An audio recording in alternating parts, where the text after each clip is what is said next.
Skip the wedding and buy a house. That's the discussion in today's episode 248 of KT Confidential, the real estate podcast. Enjoy.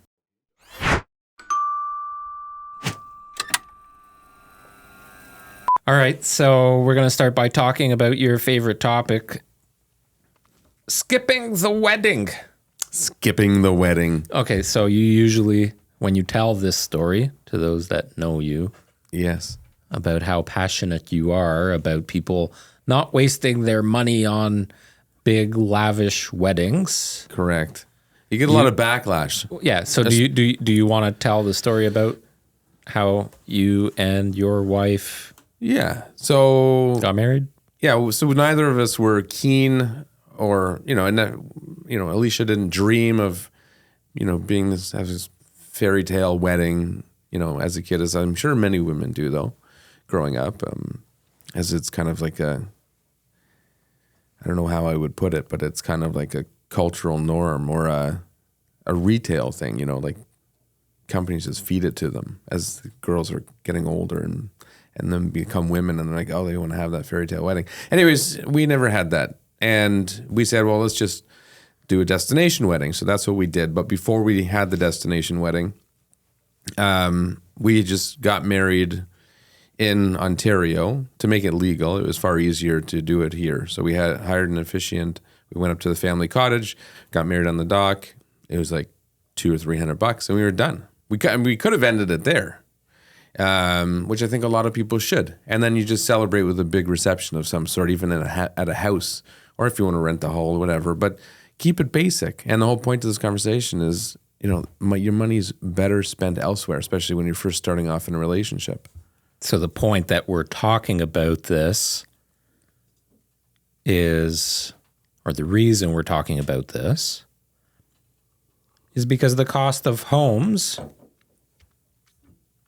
are at a level where if you have a wedding as a new couple, you are going to be cash strapped, even with all these cash gifts and everything you get from everybody attending the wedding. Well, that's the argument, especially from certain cultures. Depends how cheap your family and friends are too, though, right? Like if you're spending $100 a plate on dinner plus the venue plus, like, I don't know, what is the average? So if you were going, let me ask you this. If you were going to a wedding right now and it was a cousin's wedding and it was you and your wife attending, I'm putting you on the spot, yes. Yeah. So I have no idea. How much would you give? I have no idea. Like cash is king as a wedding gift? I would think, I have no idea. I know my number's low because I know what other people pay. But I would think like $200 a person, so $400 for a couple. I think that's fair.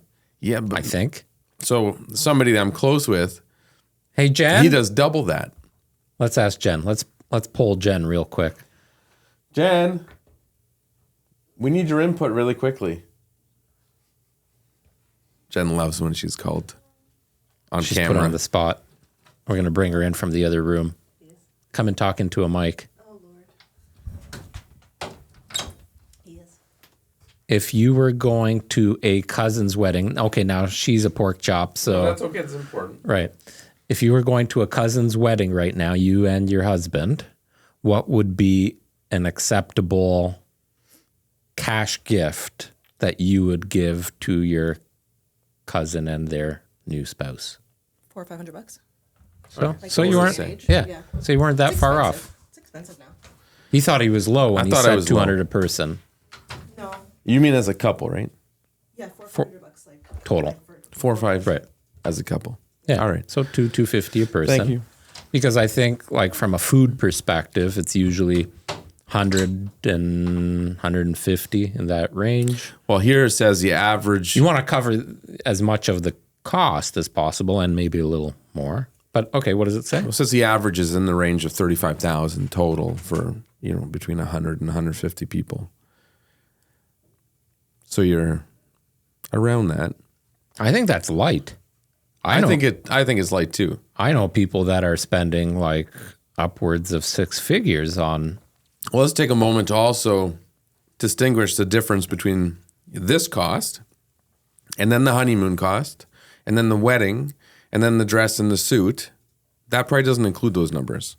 Right. And the ring, like for us, and some people may think I'm cheap, but And then if you're getting like the bridesmaids and the groomsmen, if you're getting any gifts for them and getting them, suited out. yeah, exactly. So for us, our total was around like 10 grand, 10 to 12 grand, including everything. Right. Our trip, dress, suit, rings. So the resort, I can't remember what we paid It was $1,600. per person Yeah. but we got a week's all-inclusive vacation in Punta Cana at the Hard Rock. Now that was 12 years ago. Can you imagine now spending that much money? Yeah. You can go I'd away go for every a day. weekend. Yeah. I wonder what the cost is to go there now, actually. I have no idea. No idea. I'm going to assume it's like at least double that per For person. sure it is, yeah. But anyway, so we spent 10 to 12 grand on everything, including our trip. Oh, that's what I was going to say. It depends on how many people are attending your group. Yes. The more people, the less it's going to be. They give you incentives they have like different tiers. Right. And promotions and whatnot. But that was a blast. That was my first time traveling with a large group of people. So we had a lot of fun. Yeah, it was a great time. But I think there's people spending that $30,000 average wedding. I think there's people spending 30 grand on a ring. That probably shouldn't be. Right. Right. Let alone the wedding and everything that comes with it. Yep. Like, I wouldn't be surprised if people are racking up $100,000 in debt for everything included. Yeah. So, I mean, there's this debate, and I'd love to hear from people that are listening and watching, people that are maybe thinking about getting married or are currently engaged or that have gone through this. But, you think about future planning and expenses that you're going to incur. And you really got to wonder, is it worth With spending this money on a party? Essentially what you're doing. Now, debatable whether or not, because, we talked in previous podcasts about how there's like generational money now. So like parents and grandparents are giving money to their kids and grandkids for the purpose of buying a home. Are they doing that for the purpose of getting married? Well, Like there's the old-fashioned way was, one of the dads, whether I can't remember if it would be the, which side of the spousal equation it would be. wherever the money is, but I think probably the bride side is typically, I would think, more likely to contribute towards stuff like that. Well, so but- that's a factor yeah. too, is who's paying for it. But even then, let's say hypothetically, Same-sex marriage, how you flip a coin. I suppose so. I mean, a sensitive topic, so I was mindful of what I say. Got to But be politically correct here. 100%. They're all paying for it. You've totally thrown me off. So if somebody's going to donate some money, Here, the point of this topic is to skip the wedding and buy a house. skip the Or wedding? Skip the wedding completely? Skip the wedding. Skip the ceremonial, traditional process Maybe it of getting shouldn't be married. skip the wedding. It should be like tailor it down. Tailor it down. Okay, sure. Tailor down Well, the I wedding. mean, it says here in the U.S., I don't have the Canadian stat in front of me. The U.S. stat is 40 to 50%. It's funny they put a positive swing on it. 40 to 50% of first marriages will end in divorce. And it says, so chances are you're more likely to stay married. Thanks for the positive swing on that. But I'm sure there's a 50% chance, 50 to 60% chance you'll stay together. Is that what it means? Well, it means, yeah, Yeah. exactly. So they're not wrong, but it's Right. like, There is a 40% chance that you're doing this for nothing. right. I don't know the, Actual stat right now, more or less 50% of the calls that we're getting for properties Oh, yeah. to list yeah, are from people that are in the process of separation or divorce. Oh, here's an interesting stat. 75% are more likely to end their marriage if a friend is divorced. So it's like, oh, Jimmy and Sue did it. So Yeah, I've it's heard more that acceptable before. if I do Yeah. it. That's interesting. Oh, separation doesn't count in divorce stats. So really, it's probably much higher. Higher education means lower divorce rates. Many interesting stats. in here. Higher education means lower divorce rates? Yeah. Well, I'm screwed. Yeah. Well, there's always the outlier. You still have a chance. So I would guess if you sit down and budget for a wedding, if you're doing it like a typical wedding, right? Like everything looks nice. Now, you see some of the weddings now, they're bringing out like full-blown buffets at midnight. They've got that midnight buffet, you know? Is that a seafood one? Well, it's whatever the fuck you want it to be. What do you mean? Is it the No, seafood but there one? is a traditional. Maybe it depends on the culture. I was but one at one. It was a poutine buffet. at midnight. Yeah, That's all you need at midnight. Just I've been to one where there's. that's why my stomach's growling today because I had pizza at 10 o'clock. They ordered like 3,000 cheeseburgers from Burger King at I 1 saw that a.m. too. Now you got me thrown off track. Yeah. Anyways, so here's the thing: the chances are your marriage is not gonna last anyways. But more seriously, I'd say one of the number one reasons. Very, very positive podcast one today, of Robbie. well, if you accept that initially, if you accept that status, Don't have a wedding. You're gonna get divorced anyway. No, listen. There you go. It's good to know that because Episode if you 248 of KT Confidential, the real estate podcast. if you can truly understand Buy that a house initially, instead. then maybe You know what's gonna happen. maybe you'll realize that it takes a lot of effort to make it work. So you won't go into it thinking, "Oh, this is going to be easier. We're going to have a happy marriage forever." No, 50% of them don't work out. So you got to put the effort in. But that's my positive swing on that stat.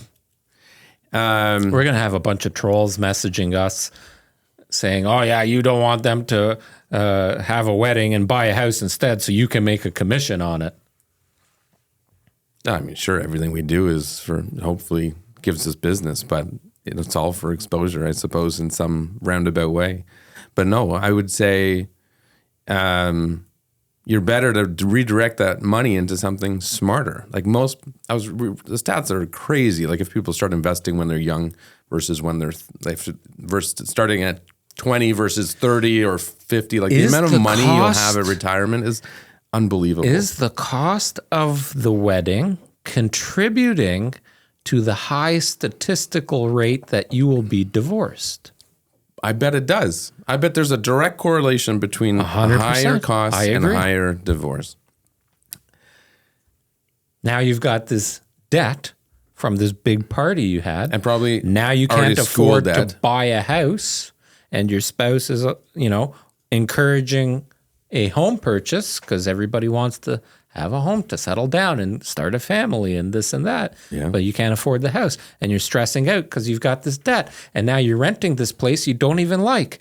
So, that's causing conflict. Finances are probably one of the number one contributing factors to an unhappy marriage, which leads to divorce. So don't start your relationship off with that strain. Direct those funds into something else. And for those of you listening or watching that would argue, oh no, I'm going to have a lot of guests, and they provide a lot of very generous financial gifts. Who's to say that? What if you had a housewarming party? They would give you those generous They'd probably gifts still then. give you very generous And gifts. all you'd have to for do is that. have a barbecue with some hamburgers. Yeah. And honestly, like the night is over so fast, and Right. you're so busy. And you're probably really wasted like halfway through it, so you don't even Absolutely. remember most of it. And as much as the idea of it is fun, like Then the whole you've got your time, spouse's fat buddy in the back corner puking his guts out. right? Something bad's always going to happen. Right. Your best man hooks up with somebody that they're not supposed to, or whatever. Dropped your $5,000 cake because somebody was a little tipsy. Lost your ring. But the point is, it's such a fast, it happens so quickly. Everything's so blurred. You don't really remember it. It's not worth it. Redirect it into something more intimate, something more, more cost effective. Still get the money in and redirect those funds into a better investment. That's what I would do. I never see wedding planners and these companies that, like they offer the full service to help you have a wedding. I never see the cost-effective ones and what they look like. It's always, oh, look at this beautiful ballroom and everything is decked out. It's like, or and those you'll shows. have, what's for dinner? Oh, short rib and, these truffle potatoes topped with... Yeah, and they have those shows like whose wedding was better. Oh, is there? Yeah. I've never seen them. It was a long time ago. I remember seeing them, but it's always, and that's how society is. How do you outdo your neighbor? How are you better than your friends? If you can afford both, if you can afford the down payment and to buy your home together and start your family, and you got all those things that you want, and you can afford to have the wedding, and that's what you want to do.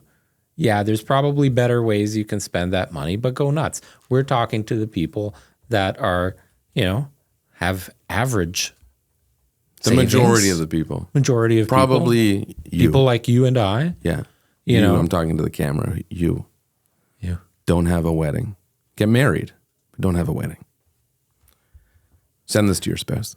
Rent your kids. Don't own them. Don't have them. Wouldn't that be something? Rent a kid. It's called Big Brother, Big Sister. Yeah, there you go. Mm-hmm. Steve's a big brother. Is he? Chiquetto, yeah. Did not know that. Mm-hmm. Has been the same kid for a long time. Oh, yeah. That's cool. Yeah. So what do? You see the kid like once a week? Yeah. Well, I don't know what the frequency is, but yeah, the idea is you go at whatever frequency and you hang out with them and mentor, fill that role of a big brother and become a mentor. Yeah. I like that. Yeah. I think it's nice. So that's really all I had to say. I mean, I guess the variables that maybe cause people not to do the destination wedding, which I know it's not for everybody, but it's much more cost effective. We found, is the unfortunate thing with us is my grandmother couldn't come. But we're not going to make a decision based on one individual person. It has to be about the couple, not anybody else, because I think that's one of the problems. Is brides and grooms have a lot of pressure from their family, right? Because this concept, which I think is becoming more common now, where people are taming it down a little bit, is new. Yeah. I think we're in a new age of thought process when it comes to these old school rituals, and that's what this whole lavish wedding is. When I'm talking to people now in their 20s, our typical first-time buyer demographic, there are a lot more people of any gender or non that are that are very neutral on, or very much aligned and on the same page of not spending money on that lavish wedding. Mm-hmm. Although you see him pull up in like a BMW M3 and then you shake your head and it's like, okay, you're skipping the wedding to drive a depreciating $70,000 car. Well, and I think this conversation can carry into many large financial purchases, right? Cars specifically, but anything really, vacations, anything. Just so many times I see couples that they have a nice wedding, they drive nice cars, they're wearing designer brands, they look great. I'm jealous sometimes of their outfits and things of that nature. And then we try and get them a mortgage approval and we find out they're so far in debt. Yeah. It's like, you got to prioritize what, and if you don't care going along this theme of this new way of thinking in our culture, there are a lot of people now that don't give a shit about owning a home. I was with clients last night for dinner, and they're retired. Yeah. And forever, their dream was to be mortgage free. That was, the mindset of the older generations. Yeah. Sorry, I'm just looking something up as you talk. No problem. Because you're just reminding me of something. Be mortgage free. I never want to be mortgage free. I always want to be borrowing money to be buying more real estate. So it's a different mindset. What are you looking up?